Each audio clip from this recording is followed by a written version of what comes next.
Chase, we're recording. Hey, how are you? Question of the day. How much money should I have on hand as a reseller? And this question was actually posed to me recently by Michael from Nerd Nation, who has a YouTube channel that you should check out after this video. But I want to dive into that topic a little bit, talk about my personal experience, and maybe you can pull certain things from that and apply it to your own business. So inside of this bin, recent game convention handhelds that I'm going to be adding many of to the collection if they're condition upgrades. Some I'm going to be selling on Amazon, some I'm going to be selling on Whatnot. I know that one I'm adding to the collection. The Tommy Hilfiger Game Boy Color. Did not have that previously. This one, somehow I have 3 of right now. Really? Is that right? No, I think I have two of that one. But mine is in perfect condition, so that will not be a condition upgrade. So that will be for sale soon. This is going to go in the collection. This thing is legit, man. That's cool. The Game Boy inside is really cool. We might look at that in a little bit. But I want to dive into how much money to have on hand as a reseller as I go through this stuff.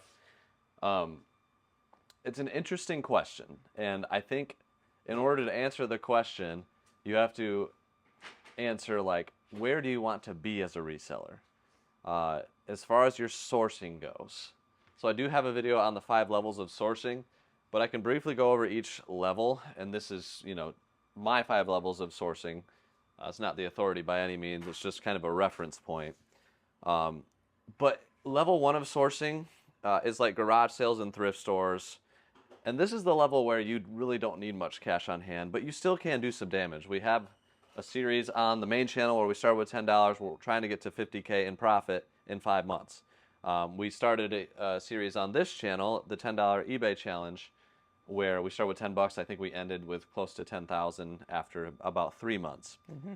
So you can expand your cash slowly at this level, and this is where I would say you probably want to have about $100 to $1,000 cash on hand. I was about to say, as far as the average goes that we've spent at garage sales, Yep. like on your typical garage sale day, it's probably between $200 and $300, right? Yeah, I think last week a good garage sale day spent like $242. $227. $227. Yep. Which can be average. If you spend over $1,000 at garage sales, then you have had a legendary day, and that is one for the books. It very rarely happens, and same thing for thrift stores. So I think having $100 to $1,000 at this level is great.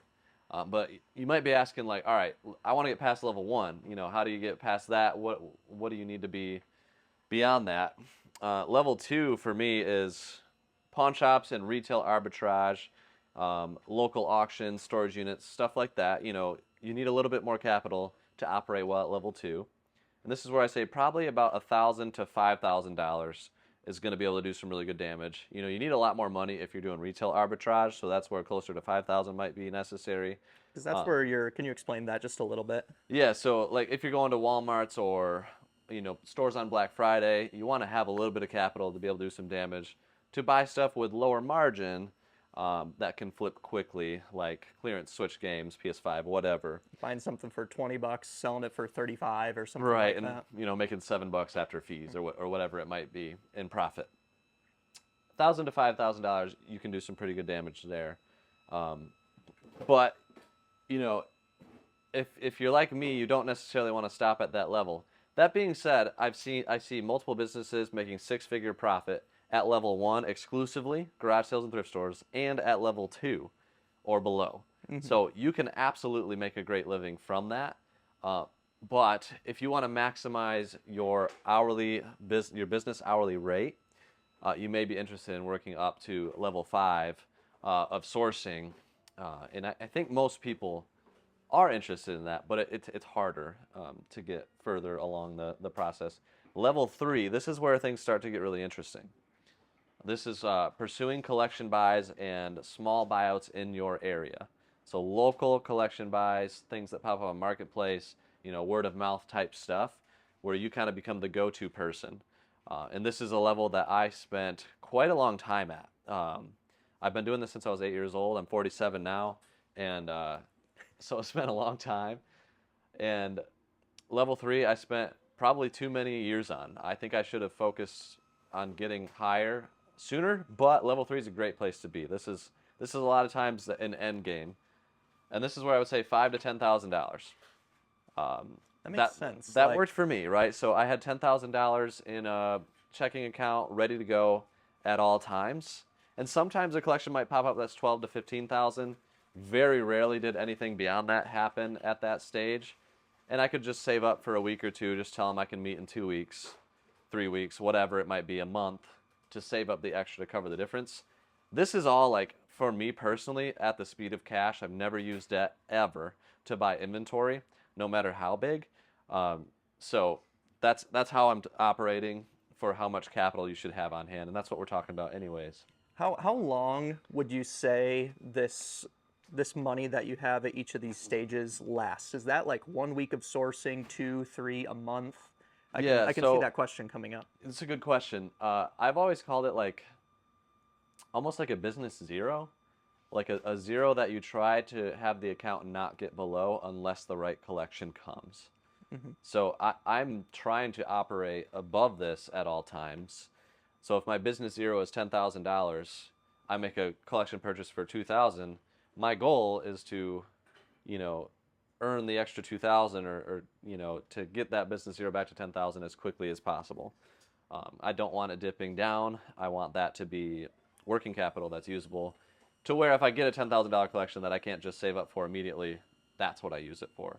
Yeah, like in the Discord, sometimes we'll see people that are talking about, hey, there's a $6,000 collection that popped up, but I only have 2,000. What do I do? And Yeah. that's a tough spot to be in. I guess what would you do if you were in their shoes? Say you have a Yeah. decent amount of inventory. Yep. Do you try and sell as quick as possible? Do you try and I mean, piece the you're collection onto it out? right there. That's what I've done. That's what I did for years. That's what I still do now. If there's an opportunity that I can't necessarily afford in that moment, my thought is, all right, go crazy, list it on eBay, find the highest dollar inventory, sell off, send a bunch of stuff to Amazon, have a big whatnot auction, whatever it is, to move stuff quickly, even local stuff, Facebook. Grow cash as quickly as possible. I think all of us, if we have inventory and death piles, if we focus on something, we can get there. And that's been what I've done a lot of the time. When an opportunity comes, I gotta be ready to seize that opportunity or pounce on it. But you know, the level of sourcing that, this is really cool, by the way, not for resale Majora's Mask. Ooh, I forgot we got that. And then that's a not for resale Mario 64, you love it. which I already have one signed by Charles Martinet in the Well, collection. now we can have the unsigned one. Yeah, Have the pair. that's true. Level 4 of sourcing is sourcing online, and this is where you can still have $5,000 to $10,000 and just kind of work it. But level 5 is collections from around the country and even the world come to your doorstep. Store buyout opportunities come to you as well. This is the ways to get here are, you know, social media, to where people find you and send you stuff, or having a store. So, you know, like a Retro Rick's Game Point store. People bring inventory to his store. As an example, there, Retro Game Rescue, greatest game store in St. Louis, is always buying games, no games left behind. So if you're in that area, bring your collections there. They'll pay fair. Look for the Cybertruck. Yeah, exactly. Yeah, they have a Cybertruck that might get wrapped with advertising. That'd be so which sweet. would be hilarious and awesome. Shout out to Alex in the Discord. But yeah, this is where that's where the game really starts to get interesting, where, you know, insane things happen. They come to your doorstep, right? Or sometimes you can pursue them. And one example for me is the Game Barn buyout. Some of you might remember that. The original Game Barn, not the one I'm standing in. That's actually where we got the name from. We called it the Game Barn. It happened to be in Michigan. We bought over 50,000 games, over 2,000 consoles in one bundle deal. Now, this is where like cash reserves had been working up to a point where we could do something like that. Biggest deal I've ever made. It changed the business. But it didn't happen overnight. It happened over years of growing, years of building a team. So like level 5 is like, it takes time. And that's not one that I could have done, you know, if I was in this thing by myself. Just the magnitude of that deal. That being said, you could get a deal like we got about 6 months ago, where I think the price starting value was $130,000, $140,000, complete in box Nintendo and SNES games, but it's like 1,000 items, maybe 1,200 items, but really high average value per item. Storage space, It fit in my van. All of it. Just insane Barely. value. Barely. But like that's something that one person could handle. So if that opportunity were presented to you, $65,000 buy cost, by the way, was the asking price. If that opportunity was presented, can you make a play? Nerd Nation asked this question, Michael, because he's had some recent store buyouts of stores that all of a sudden were like, hey, we're relocating, we need to liquidate inventory, or hey, we just closed down, we're going to move, just get out of the business. And they have insane deals, insane opportunity for buying inventory, and he was in a position to be able to buy it, but what if he wasn't? Like these are massive opportunities where you can make tens of thousands of dollars in profit if you're ready. Not to mention the connection that you can make from that. Say Yes. you were selling a game store and I buy it from you, you're going to tell all your buddies at the game store, hey, if you ever need to liquidate, this is the guy. Right. If you miss that, that could stink. And that's the thing. If somebody asks you or brings it up to you and you say, I can't do it, like it's just gone immediately. So how much should you have? This is the big one. This is the big question. And I'm going to say level 5, certainly above $10,000. We've heard anything from 20,000 to 6 figures for people in our Discord The specifically. top 7-figure sellers in our Discord have $100,000 in working capital ready to go, which is a big number. And it takes years to get there again. It takes years to get there. And for me, this is where I would say, all right, if you're a business and you're taking this seriously, you probably are if you're at level 5 of sourcing or if you're working to get there, then you need to take everything about it seriously.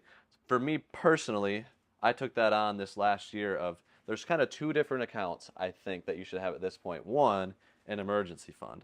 And maybe you should have had this all along, but if you're to this point, you certainly need one. There's a lot on the line. An emergency fund, 3 to 6 months of business expenses. That's what I do personally, and I also brought that over this last year to the business. So I have an emergency fund of 3 to 6 months of operating expenses, bills, payroll, what I pay myself. Because payroll 3 to 6 months is probably around $100. So it's yeah, not it's like too much to $100 save. total. These guys, they've been getting some pay raises recently. It is a pretty significant amount, and we actually my wife and I went towards the 6-month end of that. Just because we have low risk tolerance and we both value security, so we went on the higher end of that spectrum. But that is literally in a separate account that we will not touch. We would consider like investing that in something that gets a small percentage and is takes a little bit of time to take out of the account, just so that we ensure we don't touch it. Right. That's kind of number one, and then after that for us, this is where I'm at now. Is raising the working capital amount every year. And in the case of right now, I really want to try to raise it a little bit every month. Raise it by, a couple $1,000s if possible, at least a couple $100 on the slower months. And I want it to be, I would like it to get to that 6-figure point to where, I can quickly buy anything in that range, which is crazy to think about. Keep in mind, like, we have 5 guys working full time. Skylar, Brother Dave, doing a lot of the content stuff. Matt and Alpal doing a lot of sales. I don't do anything anymore, but I still try my best. So, no reaction from Matt. He's like, yeah, sounds right. So the equation has changed a little bit for me mentally and what that looks like. But also, like, we're trying to do a lot in sales. We're trying to do it in 40 hours a week. All of us, 40 to 45 hours a week tops, because family is our priority. Faith, family, friends, somewhere down below all that is business, right? That's how it genuinely it is for me. That's how it works for all of us. We all love our wives. All of us have kids except Matt, but he will someday. Happy 2-year anniversary, by the way. 5 years for Sky Guy. Yeah. Shout out to Rick, by the way. Ran into something. Shout out to Rick. Yes. he recognized Matt randomly on their anniversary. CATRP, Team CATRP right there, Rick. Yeah, and that was a fun interaction. He walked up to me and went, "You're the guy from the channel." Nailed it. Let's get that printed on a T-shirt. I'm that guy from that channel. That's awesome. Yeah. Yeah, Rick's been in our inbox for a little bit, so it's cool that you guys got to meet. Yeah. Shout out Rick. But yeah, this is where this is the area that I'm working on, and the point I was making there is maximize your business dollars per hour. So if you can refine and reduce the amount of hours that you're spending on the sourcing end, but still get volume of inventory with solid margin, that's where level 5, you get solid margin, right? But you have to have a ton of capital to be able to make some of these purchases. So I'm not there yet. I have a long ways to go. Level 5 is like the infinite one. There could be like a level 6. So we have some sellers in our Discord that are 10 to 50 times bigger than us in sales, and I'm inspired by them in the way that they can make moves almost all the time. There's things that I've had to say no to that I want to be able to say yes to, right? And there's some potential opportunities coming up that would stretch us a little bit. So there's nothing sealed, but I want to be able to quickly say yes to anything that presents itself that is very profitable, that will be a blessing to all of us working here at CATRP, and even to any of you guys that buy stuff on Whatnot. Like, we want to be the #1 supplier of retro video gaming items on Whatnot, and in other areas too. So we have to be able to buy the best really good collections, stuff, man. yeah. Like that's one of our goals, is just to bring the best stuff from a trusted source where everything's authentic, good to go, and people that will take care of you. That's the value that we want to provide, and we also want to be able to provide value of having cash expendable, ready to go on hand when somebody presents a collection that they want to sell quickly, and to somebody that they can trust as well. So it's kind of both ends of that spectrum. So for people that are in that level 1 to 3 sourcing, what's an example that you can give of how to maximize your time a little bit better? Say you have $2,000 to spend. How are you maximizing your time, again, between that level 1 to 3 sourcing range? If you have $2,000, if that was me, my goal would be to get between $5,000 and $10,000 as quickly as possible. So I'm still not focused on maximizing time quite yet. I'm still going to garage sales. I'm still looking for high margin stuff so I can maximize my dollars. But I might be looking for things in that $1,000 range that I can quickly flip for $1,500 or whatever it might be, and just grow to get $5,000 to $10,000 to where you can start making bigger purchases, where you really are like, all right, it took me an hour to buy this collection, and it's going to be thousands in profit, and I can just focus on selling it. That's the goal. And I'm continuing to unpack these handhelds. I forgot about this one, dude. That's like an IPS. This is IPS USB-C charging. That is beautiful. Lit screen. That's going in the collection. Definitely got some unique collection pieces. These are going to be like probably Amazon. They're like good to go. Like maybe we'll Game check Boy for Colors. upgrades. I don't know. Yeah, I'll at least check my boxes and stuff. There's a black 3DS XL.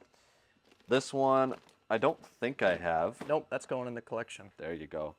Mario Kart DSi XL, and it's actually a great condition box. It's too bad they glued that down.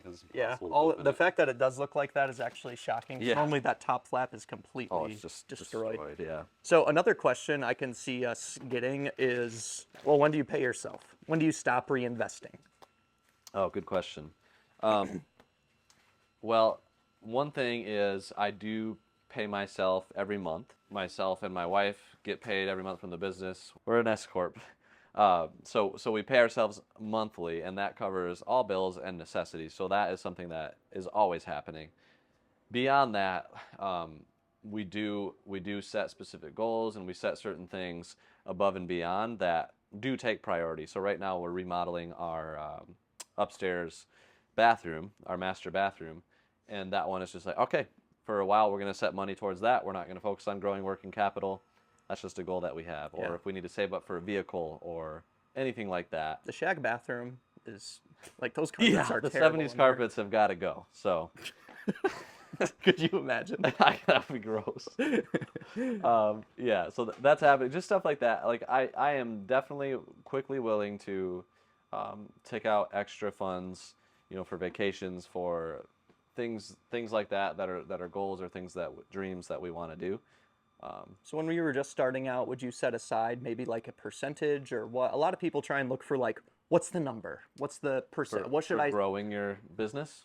or like, what should I set aside for myself at one Yeah. point? Well, Can I make money from reselling? first priority is to always like cover your bills. So if this is a side hustle, and your bills are already covered, that it's interesting because you can, go for your goals or vacations or whatever you're doing your side hustle for, or just paying off debt, whatever it might look like. But there still should be a focus. I don't know if I have a percentage amount. I don't think there's a definite rule of thumb, but I would say if you want to start somewhere, maybe set aside 10 to 50% of profits, right, to grow your working capital. Some people get too obsessed with growing working capital, and they're just like reinvesting everything back into the business and taking nothing out of it. That is how you burn out. Maybe people can do that effectively and not burn out, but if you're not burning out, your spouse might be, because you're putting all this extra time into something that there's no reward or gain from.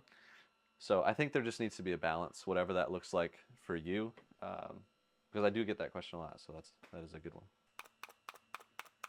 Please stop that. What's going on with that one? These have really nice new screens on them, and XYAB has screens like that now. So shout out to them. They're a channel sponsor. Guys, I definitely recommend using them if you're selling video games. We talk about them all the time because we love using them. I was using them well before they sponsored us, reached out to them, and they sponsored us. And it's been a really good partnership because they have great products. Everybody that's used them from our link to get $50 off 100 or more has enjoyed using them. Next day shipping, good quality stuff, good prices. So definitely check them out if you're a business-to-business retailer, if you sell video games online and have for a while, or if you have a retail store selling games, they would love to partner with you. But we got to find out which items I am adding to my collection in addition. So this Guitar Hero one I know I don't have. Correct. That's nothing super spectacular, but we didn't have it. Kind of unique DS Lite. And then the not for resales. So we got Mario Party 2, Pokemon Stadium 2. Ooh, that's cool. And I forgot we got all these not for resales. That's a top 10 game of all time for me, so I needed the not for resale Mario Tennis Power Tour. It's so much fun if you haven't played it. This one I'm adding to the collection, the 101 pink, brighter backlit Game Boy SP. That's the greatest handheld of all time right there. Yeah? The AGS 101 Game Boy SP. The pink version. Sure. Or pearl blue. Or Okay. the other one, graphite, or whatever the one is 101. All I'd of go those. with pearl blue because I really like that color. But that's cool too. Thank you. This is a Nintendo DS, and this is, I can't remember the official name of this color, but I don't have it. Sky Guy Blue. Sky Guy Blue. So we're going to add that to the collection. All these other ones are going to be, all the other ones are going to be for Amazon or otherwise, I think. But there's another not for resale. And I might have an empty box for this. So Yeah, there's a few empty boxes we need to complete. Yes. Last question for you, Chase. Yes. If you, well, I mean, we're kind of covering this over in our $10 series, but how long would it take man hours wise for you to restart with, say, $100 and get to 10,000? How quickly could people scale from level 1 to level 3? If that was the sole focus. Yep. Well, if you're starting with 100, that helps. So I would say 40 hours a week. It might take 2 months. If you were really focused, sourcing really well, making connections along the way, selling on eBay, I think one could do it in 2 months. We did That's actually a good number. $10 to $10,000 in 3 months, and that was you and brother Dave starting a brand new eBay account with no feedback, and at 10 hours a week. At 10 hours a week, right? So that was 3 months to get to that number. Maybe even sooner then. If If you're doing 40 hours. I think 2 months could be conservative. If you really hustled hard and put your mind to it, like. So I know there have been a few people in our Discord challenges that have gone from truly the $10 to $100 to 10,000 in under 3 months. Amazing. And that's an eBay sales, so that's Yeah. that's Actual sales. I love it. Yeah. So I mean, I guess like get out there and hustle, make it happen. Let me know, what level of sourcing that you're at and what your goal is down below. Maybe we can hold you accountable. So thank you guys for watching. Let us know if you like this kind of video. We'll see you on the next one. Peace.